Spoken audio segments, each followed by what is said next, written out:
Jeff Bumgarner, Heather Ito, Jeff Fry, and Natalie Knight. Brandi Passante's life is falling apart. The Storage Wars star is battling a secret disease that's destroying her body. She can't even leave her house because terrifying stalkers are sending scary letters about her kids. And when she finally dumped Jarrod after 20 years, he attacked her at a bar. The famous TV couple we all loved was fake. They were actually broken up for years while filming together.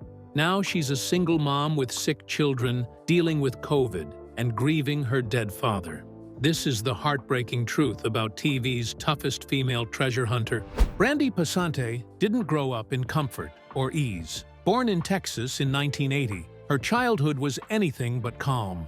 She once described it as tumultuous, and she wasn't exaggerating.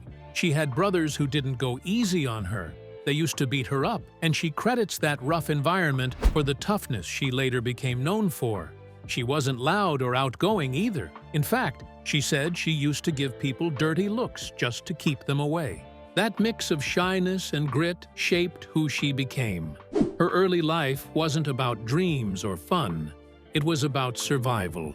And those hard years planted the drive in her to one day give her children a better life than the one she had. But survival didn't come easy. Long before she was on TV, Brandi worked whatever jobs she could find. Babysitting was her first, and later she moved on to waitressing. The money was never enough. And when she became a mom at 23, things got even harder. Every dollar mattered. Every bill was a worry. That kind of stress leaves a mark, and Brandi carried that anxiety about money with her for years. Even after she made it big, she admitted she still struggled with those old fears. But it also made her smarter, more cautious. It's why she was always so careful with her bids on Storage Wars. While others threw money around, she played it safe. That wasn't just strategy, that was survival instinct. In 1999, when Brandi was 19, she took a job as a carpet cleaning assistant in California. Nothing special, just another paycheck. But that's where everything started to change. That's where she met Jarrod Schultz. He was the manager and, by his own admission, kind of a jerk to employees. A friend even left notes on his truck telling him to be nicer to Brandi. Their relationship didn't begin with sparks. Jarrod liked her and kept at it. Brandi wasn't impressed. She later joked that he wore her down with persistence. Their flirting broke company rules, but that didn't stop them. That little job turned into something big. 2 kids, a relationship that would last decades, and eventually, reality TV fame.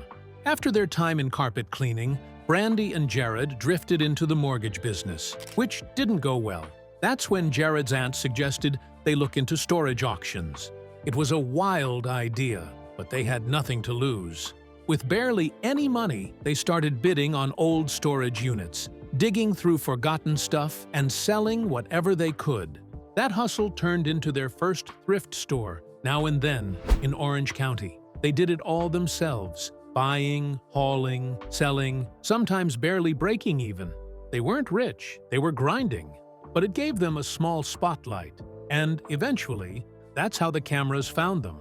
When producers of Storage Wars first met Jarrod at an auction, they saw someone with energy but no fame. 8 months later, they walked into the thrift store and spotted Brandi. That sealed it. They asked if she wanted to be on TV, but the couple wasn't sure. They had kids, they had a life. Fame wasn't something they chased. It was something that showed up on their doorstep. They worried about what being on TV would do to their kids and their relationship. They weren't actors. They were a real couple with real problems. But in the end, they took the chance, and it changed everything. When Storage Wars first hit the screen in December 2010, Brandi Passante and Jarrod Schultz had no idea what they were walking into. They were called the Young Guns by the producers. But in truth, they felt more like outsiders. Everyone else on set looked like they'd been doing this for years. Veteran buyers had their own tools, deep knowledge of antiques, and contacts for quick resales. Brandi and Jarrod had nothing close to that. They had just been running a small thrift store in Orange County. They weren't prepared for the pressure of storage auctions, where you had seconds to decide whether to spend thousands of dollars on a dusty locker you couldn't even fully see. Their first day was brutal. Brandi later said they were expected to bid, win, empty out the unit, and clean it completely. No breaks, no help, just them, sweating it out, trying to look confident in front of the cameras. They came close to walking away, but something kept them in it. Maybe stubbornness? Maybe just not wanting to look like fools on national TV. Then came the win that changed everything. One of their early bets was on a locker that didn't look like much, just old furniture and a few metal boxes. The veteran bidders walked right past it. Brandi and Jarrod took a chance anyway and paid $1,100. Back at their store, they opened one of the boxes and found a stunning collection of vintage silver coins. They were perfectly labeled and organized, with some dating back to the late 1800s. When appraised, the collection turned out to be worth over $13,000. Just like that, they went from being doubted to being respected. The cast stopped looking at them like filler characters, and even the audience saw them differently. Originally, the producers thought Brandi and Jarrod would just be the underdogs. They weren't supposed to win. But the more they filmed, the more the crew noticed something special. Brandi's sarcastic edge mixed perfectly with Jarrod's impulsive moves. Their back and forth felt real. It wasn't scripted. Viewers started to love them. By the third episode, the camera crews were focused on them more than anyone else. Test audiences confirmed it. They were connecting with people, especially younger viewers. The producers took note. Slowly, Brandi and Jarrod became central to the show. Eventually, they even got their own spin-off. Not everyone was happy about their rise. Dave Hester, the loudest and most aggressive buyer on the show, made it clear from the start that he didn't like them. He thought they didn't belong and told producers they were just there for show. At one auction in Palm Springs, he even spread a rumor that one of their lockers was full of mold, hoping to ruin their chances of selling anything. Things only got worse when he sued A&E in 2012. In his lawsuit, he actually named Brandi and Jarrod, accusing the producers of giving them inside info about valuable units. But that plan backfired. The network doubled down on Brandi and Jarrod, gave them even more screen time, and temporarily cut Hester out of the show. Brandi didn't always look like a high-stakes treasure hunter. In fact, some of her biggest wins came from lockers everyone else thought were junk. Back in 2013, she bid alone on a storage unit in Long Beach and paid $1,900. It didn't look like much at first glance, but what she found inside turned that risk into a $6,000 profit. One of the surprises was an antique Japanese Hamlet piece that ended up being worth about $7,500 on its own. That same year, she went head-to-head with Dave Hester over a dusty old locker that cost her just $230. It looked useless, but hidden inside was a collection of Star Trek memorabilia, still in mint condition, and with William Shatner's signature. That little gamble turned into a $4,000 payday. Brandi had a knack for spotting value where others didn't. In Huntington Beach, she bought 3 lockers that everyone else walked past. They looked empty, but she trusted her gut and spent $1,000 anyway. That decision earned her $6,640 in profit. But nothing beat the Koreatown fiasco, at least not at first. Jarrod thought it would be funny to prank her and started bidding in her name. He didn't stop until he won 7 lockers, burning through $2,825. Brandi was furious until she found jewelry and a rare set of teacups worth $2,500. Suddenly, that prank didn't feel so bad. Then, there was the Inglewood locker. She paid $700, pulled out $2,000 worth of jewelry, and even found dinosaur-themed artifacts that added another $200. Time after time, her instincts paid off. Even when she faced off against couples like Renee and Casey, she stayed sharp. She once dropped $950 on a locker others mocked, and ended up turning it into $3,000. The fame from Storage Wars didn't just make her recognizable, it completely changed their lives. Before the show, Brandi and Jarrod were running a small secondhand store in Orange County called Now and Then. Business was steady, nothing wild, but once they were on TV, everything exploded. Fans started showing up in droves just to catch a glimpse of them. The store was packed. They had to hire more people just to keep up. By the time the fourth season rolled around, their little shop had grown so much they opened a second one in Long Beach. In interviews, they admitted their lifestyle had shifted. Jarrod said they were definitely living better, while Brandi mentioned she finally had enough money to hire help so she could balance work and family life. For a while, things were booming, but that kind of rush doesn't always last. The Long Beach location shut down in 2014. 2 years later, the original store also closed its doors. What started as a small business and turned into a booming brand slowly faded away after the cameras moved on. Behind the scenes, things were just as dramatic. When Storage Wars first aired in 2010, Brandi was only making $2,000 per episode. That might sound decent, but she quickly became one of the show's biggest stars, and the pay didn't match her rising fame. By 2014, her earnings had jumped to $12,000 per episode for their spin-off, but reports showed that Jarrod was making close to $58,000 a month at the same time. Brandi wasn't having it. She pushed back hard, demanding equal pay. What made it worse was that the producers hadn't even wanted her on the show at first. They were only after Jarrod. But Brandi quickly became the breakout star, which made the pay gap feel like a slap in the face. Then came the bombshell. A 2012 lawsuit by Dave Hester claimed the producers actually paid for Brandi to get breast enhancement surgery just to boost ratings. That same lawsuit said some cast members were pulling in around $800,000 a season. By the time she and Jarrod left the show, they were both earning $15,000 an episode. That was more than 7 times what she started with. Brandi had gone from a rookie with no auction experience to a reality TV powerhouse who fought tooth and nail to get what she deserved. Brandi Passante and Jarrod Schultz were riding high. It was 2013, and they were fan favorites on Storage Wars. Their chemistry was electric, their bickering was entertaining, and their now-and-then thrift store in Orange, California was doing well. So they decided to go bigger. On March 10th, they opened a second store in Long Beach. The grand opening felt like a block party. Ribbons were cut, food trucks lined the street, a DJ blasted music, and fans packed the place hoping to catch a glimpse of the reality TV couple they had come to love. It looked like a sure thing. After all, they were stars. The timing seemed perfect, but it wasn't. Behind the scenes, the Long Beach store was bleeding money.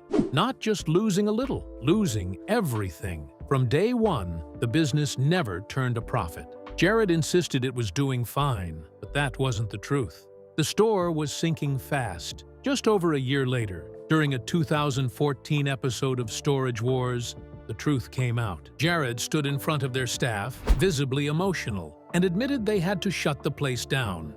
"We can no longer fund this losing store," he said. Some employees lost hours, others lost their jobs. When their truck returned with fresh inventory, they had nowhere to put it. The doors were already locked. Everything had to go back to Orange. And now, they were deep in debt. Still, A&E saw an opportunity to keep the story going.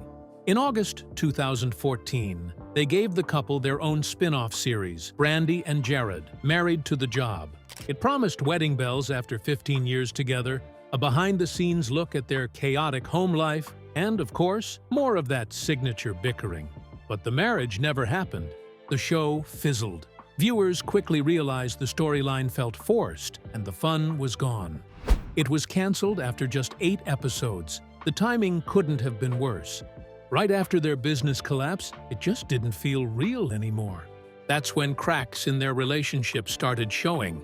On Storage Wars, fans began to notice the shift. Brandi looked frustrated. Jarrod seemed lost. Their fights weren't playful anymore. Brandi was focused on saving what was left, especially their Orange County store. Jarrod, meanwhile, kept chasing risky deals, trying to dig them out of the hole with quick wins that never came. Brandi started going to auctions without him. She needed control. She needed stability. But Jarrod, he was still gambling. But that wasn't the only hard part for Brandi. Her life changed forever back in 2005 when her daughter Peyton was born. What should have been a happy moment quickly turned heartbreaking. Doctors told Brandi that Peyton was completely deaf and had a cleft palate. Not the kind that affects the lip, but the soft part at the back of her mouth. That made it very hard for the baby to feed. Brandi already had a 2-year-old son, Cameron, at home. But instead of resting or following the hospital's advice to leave her newborn behind, she brought Cameron with her every morning at 6 a.m., just to be by Peyton's side all day. When Peyton was only 6 weeks old, she had her first surgery. It helped her hear for the first time, but it was just the beginning of many treatments and long therapy sessions. These tough early years happened quietly, long before anyone saw Brandi on Storage Wars. What viewers didn't know was that behind the confident TV personality was a mother handling far more than cameras and auctions. Peyton stayed quiet and withdrawn for most of her early childhood. It wasn't until she found cheerleading years later that she truly opened up. But the biggest test came when Peyton turned 1. She needed a huge surgery to fix her cleft palate, a 16-hour procedure that terrified Brandi. The night before, she couldn't sleep. Then, when they reached the hospital, doctors found Peyton had a mild fever. The surgery had to be delayed. Brandi was crushed. She had to wait again, relive the nerves, and hold it all together. When the surgery finally happened, Brandi spent over an hour sitting in a hard folding chair, holding her unconscious daughter, waiting for her to wake up. When Peyton finally did, she screamed and flailed so wildly that Brandi's arms, already numb, could barely hold her. The recovery was brutal. For 2 weeks, Brandi gave her daughter non-stop care, all while juggling 60-hour work weeks and 4 a.m. call times on Storage Wars. Things got so overwhelming that she even missed Peyton's first day of kindergarten. That's how torn she was between work and being there for her children. Then came another blow. This time, it was Cameron. Doctors had been checking in on him for a condition they thought was minor. But one day, they found something scary, a mass on his kidney. At first, they just monitored it.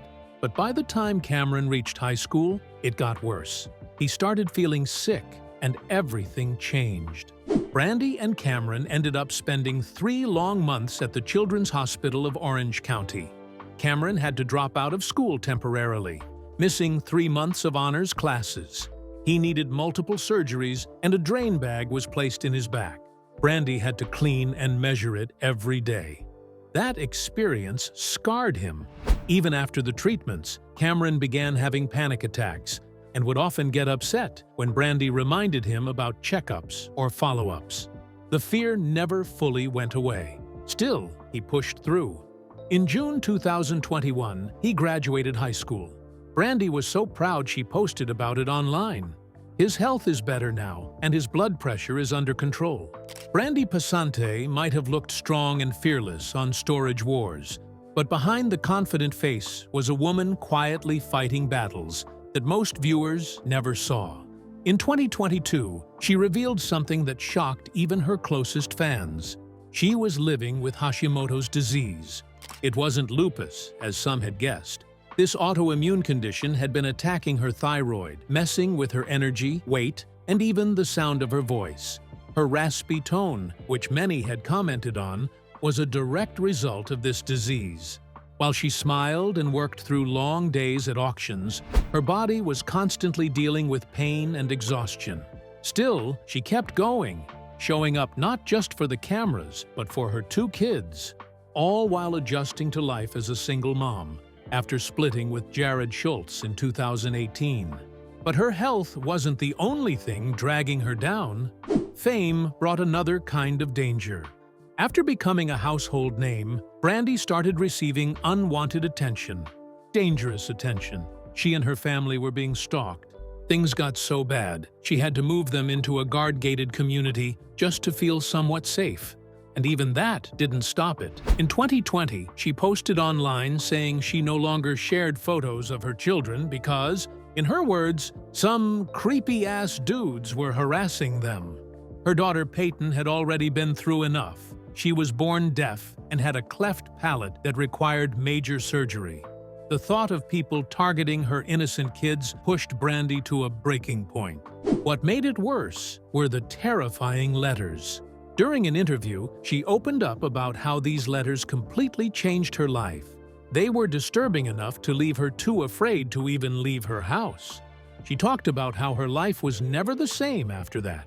Even with security at home, the fear stayed with her. She had to get professional help just to manage the anxiety.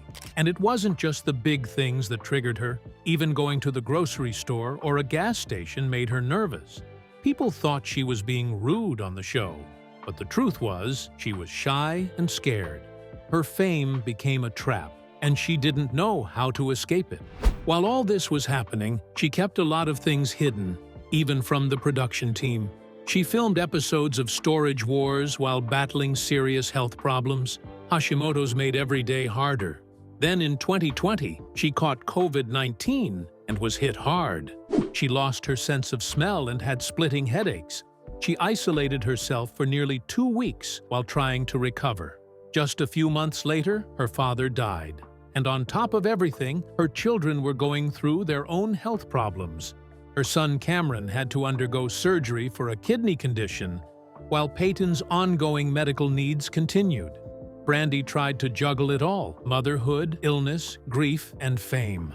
She didn't complain, and she didn't quit. Brandi Passante and Jarrod seemed like the perfect couple on Storage Wars. Fans had watched them work side by side for years, building their brand, raising their kids, and even getting their own spin-off. But behind the scenes, things were falling apart. In reality, they had already broken up back in 2018.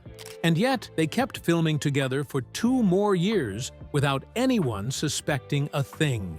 It wasn't until the season 13 premiere in 2021, after the show's 2-year break, that the truth finally came out. Brandi quietly confirmed it during a live interview in 2020, saying they had gone their separate ways right after season 12 ended. Somehow, they had kept it a secret that entire time. It wasn't just one fight or one bad day that ended their nearly 20-year relationship. It was years of tension.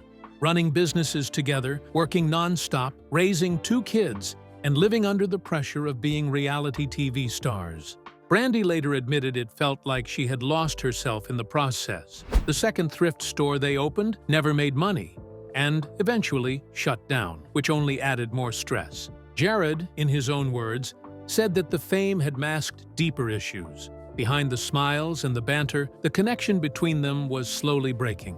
By 2018, Brandi had reached her limit. She was exhausted from handling most of the parenting on her own, and felt like she didn't even have her own identity anymore. Still, they kept up appearances. Season 12 aired in 2019, after they had already split, and viewers never guessed a thing. Off-screen, they had strict boundaries. They barely interacted outside of filming. Even the production crew didn't realize the full story, editing the footage to make everything seem normal. Brandi started posting solo photos on Instagram, and some fans started asking questions. But nothing was confirmed until that big reveal in 2021. When it finally happened, it became one of the main storylines. The couple that once bid together was now bidding against each other. The timing of the announcement wasn't random. Brandi waited until the season 13 premiere to tell the world. She wanted to be in control of the story and step out from behind the shared spotlight. Around the same time, Jarrod started dating someone new. Online fans quickly figured out her name. Then, just a few weeks after the news broke, things took a darker turn. On April 30th, 2021, Brandi Passante was out with friends at a bar in Orange County, just trying to relax. But then her ex, Jarrod, showed up. The moment he walked in, the mood shifted. It wasn't just awkward, it turned ugly fast. They hadn't been together for years, but their past still carried a lot of tension. Witnesses say they began arguing almost immediately. Brandi asked him to leave, clearly wanting to avoid a scene. But instead of walking away, Jarrod reportedly got louder, more aggressive. People at the bar started paying attention. Then it escalated. Jarrod allegedly shoved Brandi, not once, but twice, while yelling at her and her friends. The crowd got uncomfortable, and someone called the police. But before they arrived, Jarrod was gone. When officers showed up, Brandi told them what happened, and others backed her up. Still, the report mentioned she didn't have any visible injuries. That small detail would later become a sticking point. A few days later, police found Jarrod and asked for his side. He denied everything. He said he never touched her. Some witnesses supported him, saying he stayed seated the whole time. Others said maybe he just bumped into her. But even with the mixed accounts, the authorities believed there was enough to file charges. Jarrod was hit with a misdemeanor domestic violence battery charge. The district attorney's office confirmed it and said the court process would take time, partly because of COVID-related delays. Jarrod's lawyer told the press that his client was innocent and wouldn't accept any deal unless the charge was completely dropped. A court date was set, and the legal storm began to swirl. But the fallout didn't stop at the courthouse. A&E, the network behind Storage Wars, wasn't ready for this kind of scandal. When the story broke, they were caught off guard. The network launched an internal investigation right away. People involved with the show were questioned, and producers began reviewing everything. Jarrod, who was already off the filming schedule, didn't come back. No one said he was fired, but he also wasn't brought back to film. Behind the scenes, it was clear his place on the show was no longer secure. What happened that night didn't just affect Brandi and Jarrod's personal lives. It shook the entire dynamic of Storage Wars. Fans were left stunned, and the show was left in limbo. For Jarrod, this wasn't just a legal issue, it was a career crisis. Whether he'd ever return to the spotlight was now a big question with no clear answer.